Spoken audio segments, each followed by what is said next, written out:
Жылқының етіне чеснок саламыз. Сонда қазы сияқты әдемі болады. Ұсақ етіп туырадық. Тұздалған ет, тұздап қойғанбыз. Кеше ет әкеле салып мен жуып. Ет жылқының еті. Осылай ұсақ ет туырадық.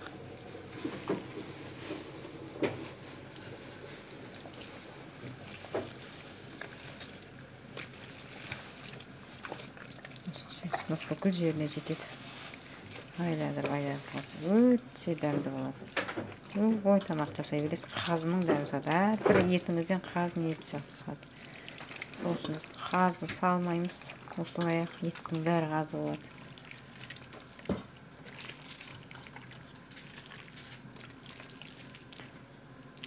Әдемі болды.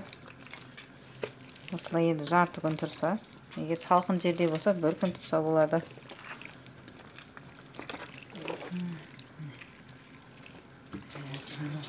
Үстіне астына кетіп араластырамыз.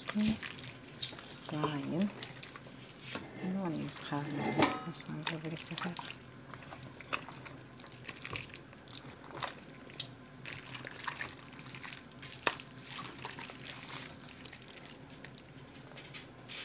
Енді осыны жауып салқынға қойып қоямыз.